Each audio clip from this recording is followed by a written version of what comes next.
Hai, masih bersama saya, Mr. Z bicara. Tentu saja bicara tentang kebenaran berdasarkan fakta, data, dan realita. Teman-teman mungkin masih ingat ya, terkait dengan gugatan cerai Baim Wong kepada Paula Verhoeven di Pengadilan Agama Jakarta Selatan. Pokok perkaranya adalah gugatan cerai dan menuntut hak asuh anak.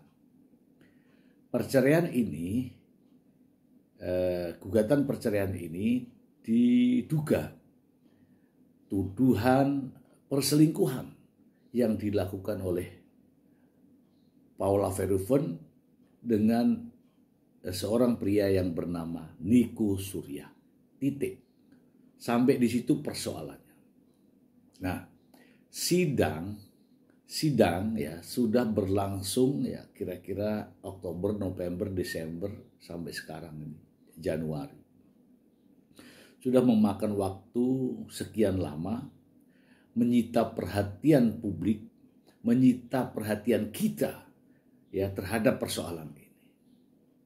Kesempatan yang diberikan kepada penggugat yaitu pihak Baim Wong sudah selesai. Siapapun yang mendalilkan maka dia wajib untuk membuktikan.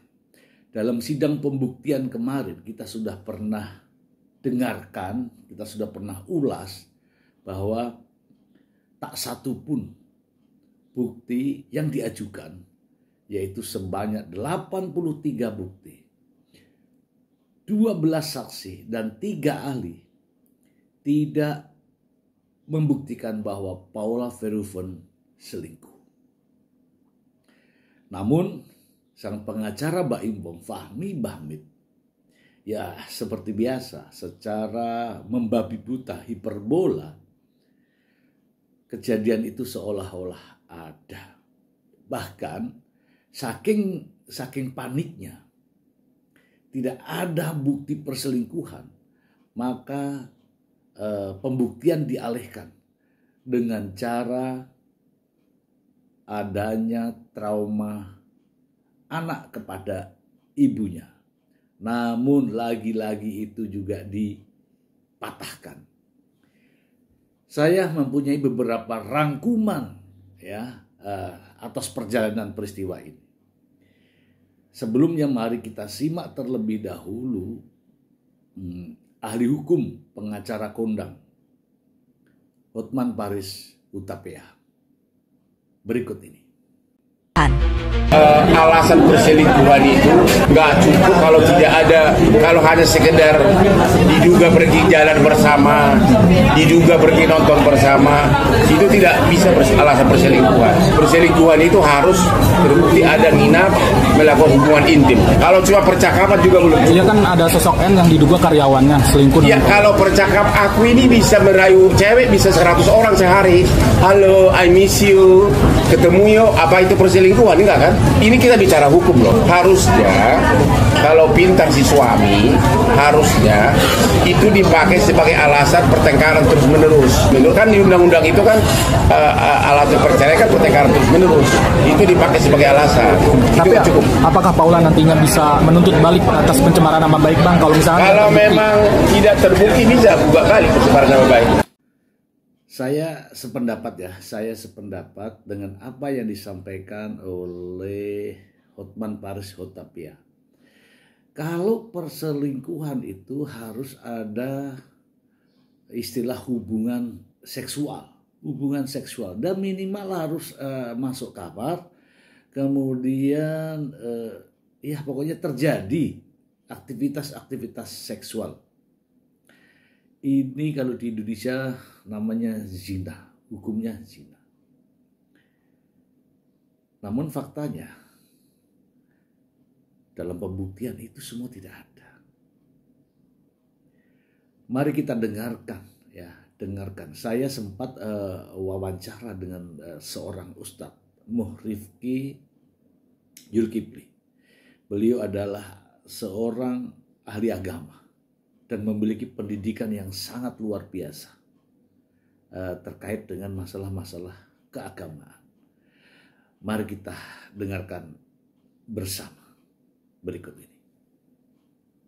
Ada prinsip yang memang ketika menyelesaikan konflik itu harus dipakai, termasuk mungkin kaitan dengan kaitan dengan baimong gitu kan. Ya, kalau dalam Islam itu ya, pertama, kalau dalam menyelesaikan konflik itu as-sulhu, mengutamakan perdamaian itu. Jadi niat awalnya, gitu, pijakan awalnya adalah ingin berdamai. Gitu. Maksud ingin berdamai di sini, kalaupun pisah, ya pisah secara tanpa ada konflik, gitu ya, tanpa menyisakan saling membenci, gitu, damai. Gitu. Jadi itu as-sulhu. Gitu. Nah, untuk mencapai as-sulhu ini, damai ini ya harus ada orang yang memang berperan untuk mendamaikan, gitu ya. Fa aslihu baina akhawaikum. Nah itu. Kemudian yang kedua, ada yang disebut dengan tabayun, Mister. Tabayun. Inja akum fasikum binabain fatabayanu, katanya gitu kan. Apabila ada orang fasik, dia membawa kabar berita, maka harus ditabayun, diverifikasi kebenarannya. Gitu. Jangan sampai justru info-info yang beredar itu hanya sekedar tuduhan atau fitnah, gitu, tanpa adanya bukti yang kuat. Gitu. Kemudian prinsip yang ketiga itu al-adalah, keadilan. Nah ini.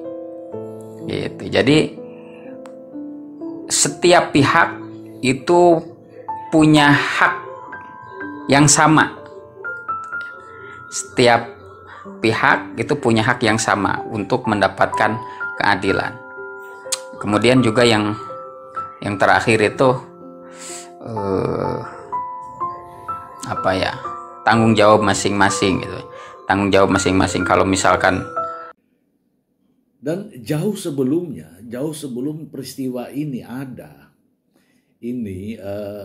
Paula Verhoeven sudah berkonsultasi dengan seorang konsultan hukum, seorang advokat. Dan menurut saya ini advokat ini adem. Mari kita dengarkan pernyataannya berikut ini. Paula nggak pernah menyampaikan itu. Karena kalau saya tuh begini ya, karena saya itu advokat. Jadi kalau klien datang, saya hanya membatasi pada persoalan-persoalan hukum saja, ya. Soal anak, ya, itu ada hukumnya.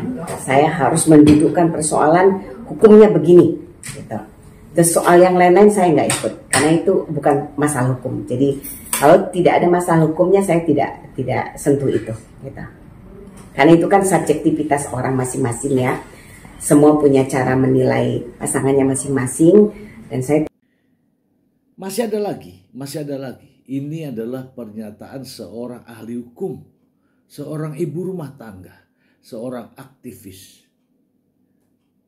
Sama adem juga. Mari kita simak. Orang yang waras, kalau ada masalah bukannya flight, kabur, tapi menghadapi. Jadi kalau menurut saya bagus kalau dia datang untuk menyelesaikan masalah yang ada. Terlepas apakah itu benar atau tidak dia selingkuh, tetapi yang jelas dia sudah mencoba untuk kemudian menghadapi masalah itu. Bahwa dia dengan rasa nyaman atau tidak nyaman itu belum tahu kita, kayaknya lebih banyak tidak nyamannya. Ditampilkan oleh Baim dan Paula itu bukan sebuah reaksi yang sangat eksplosif ya. Artinya reaksi eksplosif itu seperti apa? Bukan sebuah reaksi yang sifatnya meledak-ledak, bukan sebuah reaksi yang sifatnya katakanlah penuh kemarahan atau ketakutan gitu. Enggak. Lebih cenderung mereka sebetulnya sudah mulai numb menurut saya. Numb itu artinya apa? Mulai kebas. Dan semua menyatakan bahwa terkait dengan persoalan rumah tangga, perceraian, dan juga mengenai anak, itu sebaiknya tidak diumbar, diselesaikan secara baik-baik dan damai. Namun apa yang terjadi? Beda ya. Pengacara Baim Wong selalu melontarkan kalimat-kalimat menurut saya ya provokatif dimanapun dan kapanpun. Mari kita simak penjelasannya berikut ini. Tanggal 20 Mei seingat saya dia sudah menjatuhkan talak. Dan ini bukan main-main, tapi dia bertahan dengan diam. Diam terus sampai akhirnya kemarin dia sampaikan. Ada hal yang membuat sakitnya sangat. Bagaimana dia tidak sakit? Karena orang yang sangat-sangat dia percaya yang menyakiti. Ya. Saya tidak akan ungkap. Karena itu sangat sensitif. Kalau saya ungkap di sini, yang ribut nanti semua orang pasti akan. Dan itu tidak etis. Yang jelas saya Fahmi Bahmid, kalau sudah memegang perkara, pasti dengan bukti. Dan bukti itu ada di pengadilan, dengan bukti tertulis ada, dengan video ada, dengan saksi ada. Yang mengetahui kejadian, yang melihat kejadian. Jam sekian sampai jam sekian, semua ada. Artinya, Muhammad Ibrahim melakukan apa yang dilakukan saat ini sudah di akhir batas kesabarannya. Ya, sabar 1 tahun. Dan hal ini disoroti oleh ahli hukum, ya ahli hukum dan juga seorang pengacara. Ini silakan aja dibuktikan gitu loh, silakan aja dibuktikan. Jangan membuat kegaduhan di masyarakat, di suasana yang di ruang publik, begitu ya. Mari kita simak pernyataan berikut ini. Jadi kalau sekarang isu perceraiannya Baim Wong sama Paula itu kan jelas terkait masalah perselingkuhan. Nah, perselingkuhan itu kan sudah dinyatakan oleh Baim secara eksplisit namun tidak utuh ke media. Nah, untuk lebih utuhnya lagi kita tinggal tunggu dalam hal persidangan. Kan sampai saat ini juga persidangan kan belum berjalan, hanya masih taraf mediasi. Secara hukum Islam memang diharamkan ya, tidak boleh karena berpergian dengan bukan suaminya seperti itu ya. Tidak boleh tadi ayatnya tadi kan wala taqrabu zina innahu kana fahisatan wa sya'a sabila. Ayatnya itu akan menuju ke perbuatan zina tadi. Kalau memang terbukti ya, kita lihat nanti di persidangan. Namun di dalam ajaran agama Islam itu ayatnya itu sudah mendekatin perbuatan zina ya, perbuatan perzinahan seperti itu. Tudingan perselingkuhan yang dialamatkan kepada Paula Verhoeven, walaupun disampaikan melalui konferensi pers di berbagai acara dan sebagainya, namun Paula tidak gentar. Dia hanya merasa sedih. Kok sampai hati ya mengucapkan kalimat-kalimat yang tidak sesuai fakta. Dan pada kesempatan itu Paula Verhoeven sudah menyanggahnya, membantahnya. Mari kita simak pernyataan Paula berikut ini. Ini fakta yang terakhir. Sekali lagi berdasarkan 2 orang saksi dan saksi-saksi yang lain, memang ada seorang wanita yang berduaan dengan laki-laki yang bukan muhrimnya. Hukum yang berlaku syariat Islam sudah diatur di dalam Al-Quran. Seperti itu saja yang saya nyatakan. Assalamualaikum warahmatullahi wabarakatuh. Bismillahirrahmanirrahim. Mohon maaf atas kegaduhan tentang berita rumah tangga saya. Dalam kesempatan ini, izinkan saya untuk meluruskan dengan segala keterbatasan saya. Narasi perselingkuhan yang menjadi pemberitaan belakangan ini akan menjadi jejak digital bagi anak-anak kami di kemudian hari.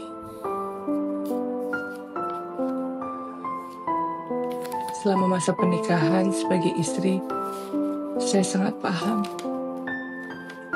saya mempunyai banyak kekurangan.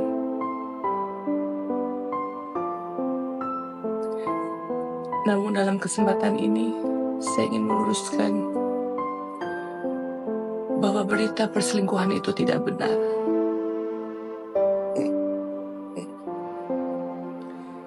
Saya percaya Allah Maha mengetahui apa yang saya lakukan dan yang tidak saya lakukan. Karena semua perbuatan saya di dunia ini harus dipertanggungjawabkan di akhirat kelak.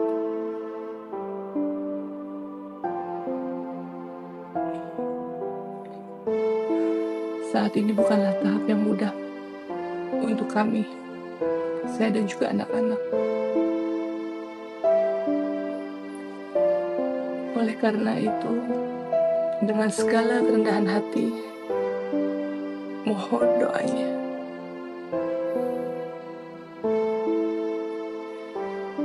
Dan untuk anak-anakku, Kiano dan Kenzo, permata hati Mama, maafkan Mama dan Papa ya nak. Bismillah. Semoga Allah memberikan kemudahan dan menjaga kita semua. Mama Papa selalu sayang kalian.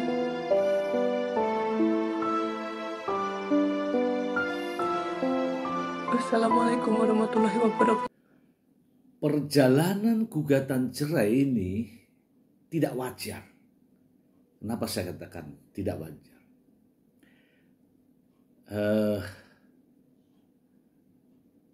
Tadi sang pengacara menyampaikan bahwa tanggal 8 Oktober, ya 7-8 Oktober mengajukan gugatan, tapi menceritakan bahwa seolah-olah ini terjadi mulai bulan Mei tahun sebelumnya. Kita simak.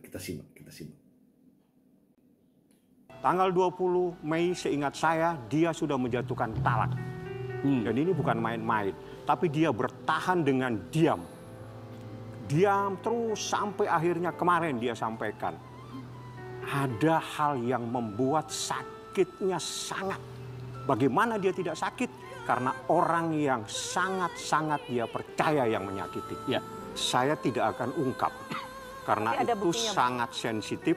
Kalau saya ungkap di sini yang ribut nanti semua orang pasti akan, dan itu tidak etis. Yang jelas saya Fahmi Fahmid kalau sudah memegang perkara pasti dengan bukti, dan bukti itu ada di pengadilan. Masih ada lagi. Ini adalah pernyataan seorang ahli hukum, seorang ibu rumah tangga, seorang aktivis. Sama adem juga. Mari kita simak. Guys, tolong perhatikan video ini.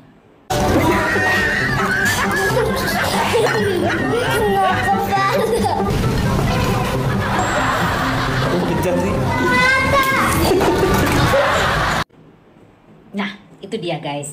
Menurut kalian seperti apa? Ini mungkin video lama sebelum adanya gonjang-ganjing perceraian antara Baim dan Paula, oke? Namun semua hidup dia itu bagaikan konten, semua dikontenkan, termasuk anak ini. Kedua anak ini korban kontennya dia. Mungkin sudah kehabisan ide barangkali ya, sehingga si anak ini dijadikan korban untuk membuat konten yang viral. Alhasil semua netizen gak setuju dengan caranya Baim. Menjetokkan begini pakai telur loh. Sakit loh, saya udah coba. Makanya saya bilang sakit. Apakah itu sebuah lucu-lucuan? Atau sebuah bentuk pengajaran terhadap anak? Atau memang seperti itu adanya? Dia berusaha bermain dengan anak tapi dengan cara yang menurut saya berlebihan loh. Benar, sangat berlebihan. Nah, kita bahas ini ya, seperti yang diutarakan, disampaikan oleh pengacara Hotman Paris Hutapea.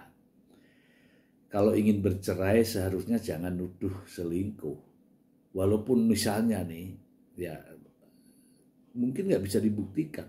Seandainya dia menyampaikan bahwa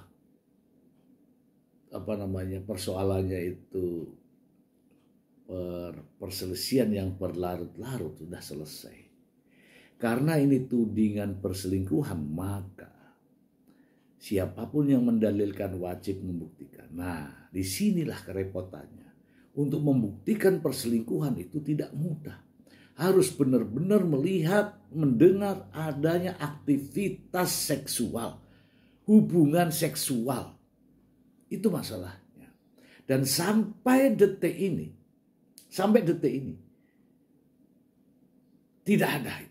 Walaupun sang pengacara selalu kowar-kowar ada terjadi sesuatu yang luar biasa, itu tidak membuktikan adanya perselingkuhan.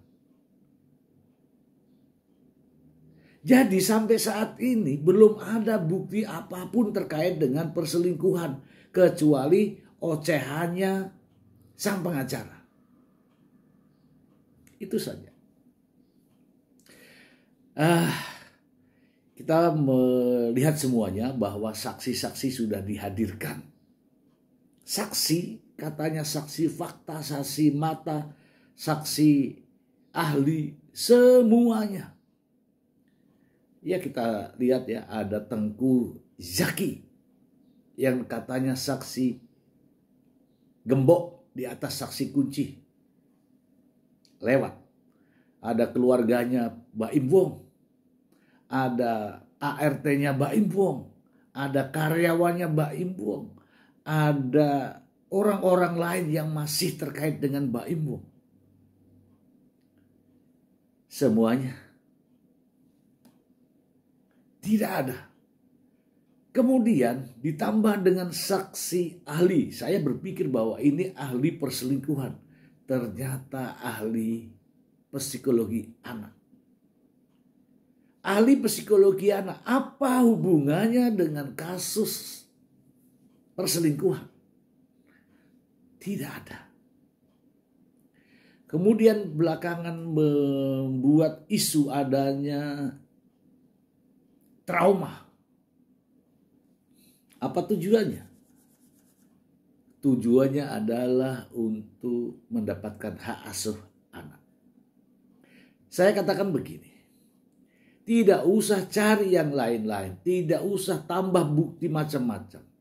Cukup buktikan saja isu tuduhan perselingkuhan. Maka hak asuh anak akan ke Baim Wong. Namun nyatanya sampai saat ini pembuktian terkait dengan perselingkuhan itu tidak ada. Tidak ada. Ya, dengan adanya isu tentang trauma anak tidak mau ikut ke ibunya, jelas itu terbantahkan dengan sendirinya. Dan Paula Verhoeven lebih tahu tentang itu. Ya, namun teman-teman tahu sendiri ya, sang pengacara selalu hiperbola ya dalam kaitannya dengan persoalan ini. Perjalanan sudah begitu panjang ya, mulai Oktober, November, Desember, sekarang Januari. Berikan kesempatan untuk memberikan pembuktian, bukti yang valid terkait dengan perselingkuhan. Namun semua itu tidak ada. Oke. Dan pengacara Paula Verhoeven jelas menilai bahwa semua itu tidak ada dan tidak terjadi apa-apa, tidak ada yang bisa dibuktikan dan justru melemahkan. Artinya tidak ada perselingkuhan. Kalau tidak ada perselingkuhan, hak asuh anak pasti akan jatuh ke Paula Verhoeven sebagaimana kompilasi hukum Islam. Anak-anak yang di bawah 12 tahun diberikan kepada ibunya. Titik. Tidak ada dalil yang lain. Ya kalau mau mendalilkan sendiri silahkan. Seperti yang disampaikan sang pengacara. Dia menyampaikan bahwa anak-anak usia di bawah 12 tahun bisa memilih. Itu kan dalilnya sendiri. Silakan dipraktekkan. Tapi yang berlaku di seluruh Indonesia itu tadi, kompilasi hukum Islam. Pasal 105. Kecuali kalau ibunya berperilaku buruk, sedang bermasalah dengan hukum, atau tidak memiliki kemampuan secara finansial. Itu kecuali. Iya kan? Oke. Dengan kesempatan yang sudah diberikan kepada pihak Baim Wong untuk membuktikan adanya perselingkuhan, dan sampai akhirnya tidak mampu membuktikan, maka pihak Paula Verhoeven akan menunjukkan semua yang dituduhkan. Semua yang dituduhkan akan dibuktikan oleh pihak Paula Verhoeven. Sebenarnya begini ya. Siapapun yang mendalilkan maka wajib membuktikan. Artinya apa? Pihak Baim Wong lah yang wajib membuktikan. Pihak Paula Verhoeven hanya menanti apa tuduhannya. Nah, ada satu hal yang belum mampu dibuktikan oleh pihak Baim Wong. Kehadiran Nico Surya. Siapa yang berhak menghadirkan? Siapa yang wajib menghadirkan? Siapa yang seharusnya menghadirkan Nico Surya? Ya kalau persoalannya adalah pembuktian, maka pihak Baim Wong yang harus menghadirkan. Iya kan? Kalau tidak bisa menghadirkan Nico Surya, artinya apa? Selingkuhnya itu tidak ada. Masa Paula Verhoeven selingkuh sendirian dengan dirinya sendiri? Harus ada dong orang lain. Harus ada dong lawan jenis. Tapi lawan jenisnya nggak ada. Nah ini peluang ya untuk pengacara Paula bahwa udah itu terbantahkan dengan sendirinya. Ya. Siapa yang mendalilkan itu yang membuktikan. Silakan dibuktikan. Kalau tidak bisa dibuktikan, tidak ada peristiwa perselingkuhan. Titik. Kalau tidak ada peristiwa perselingkuhan, maka fitnah jatuhnya. Nah, ini adalah rangkuman perjalanan. Ya, ke depan ini masih ada bantahan ya.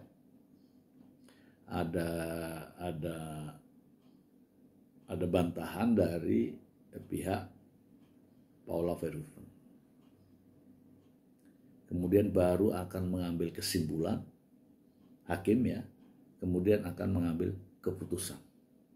Sidang sudah berlarut-larut, biaya sudah besar yang dikeluarkan oleh Baim Wong.